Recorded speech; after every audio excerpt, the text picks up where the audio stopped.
فَلَنَسْأَلَنَّ الَّذِينَ أُرْسِلَ إِلَيْهِمْ وَلَنَسْأَلَنَّ الْمُرْسَلِينَ تو جن لوگوں کی طرف پیغمبر بھیجے گئے ہم ان سے بھی پرسش کریں گے اور پیغمبروں سے بھی پوچھیں گے. فَلَنَقُصَّنَّ عَلَيْهِمْ بِعِلْمٍ وَمَا كُنَّا غَائِبِينَ پھر اپنے علم سے ان کے حالات بیان کریں گے اور ہم کہیں غائب تو نہیں تھے. وَالْوَزْنُ يَوْمَئِذٍ الْحَقُّ فَمَن ثَقُلَتْ مَوَازِينُهُ فَأُولَئِكَ هُمُ الْمُفْلِحُونَ اس روز اعمال کا تلنا برحق ہے،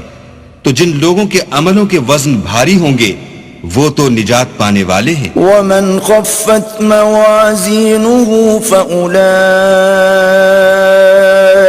الَّذِينَ خَسِرُوا أَنفُسَهُمْ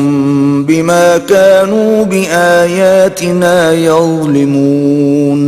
اور جن کے وزن ہلکے ہوں گے تو یہی لوگ ہیں جنہوں نے اپنے تئیں خسارے میں ڈالا اس لیے کہ ہماری آیتوں کے بارے میں بے انصافی کرتے تھے. وَلَقَدْ مَكَّنَّاكُمْ فِي الْأَرْضِ وَجَعَلْنَا لَكُمْ فِيهَا مَعَايِشَ قَلِيلًا مَا تَشْكُرُونَ اور ہم نے زمین میں تمہارا ٹھکانہ بنایا اور اس میں تمہارے لیے سامان معیشت پیدا کیے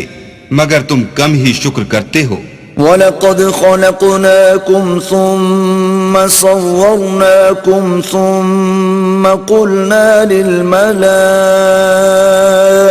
اسْجُدُوا لِآدَمَ فَسَجَدُوا إِلَّا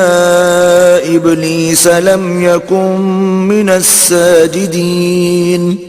اور ہم نے تم کو ابتدا میں مٹی سے پیدا کیا، پھر تمہاری شکل صورت بنائی، پھر فرشتوں کو حکم دیا کہ آدم کے آگے سجدہ کرو تو سب نے سجدہ کیا، لیکن ابلیس کہ وہ سجدہ کرنے میں شامل نہ ہوا.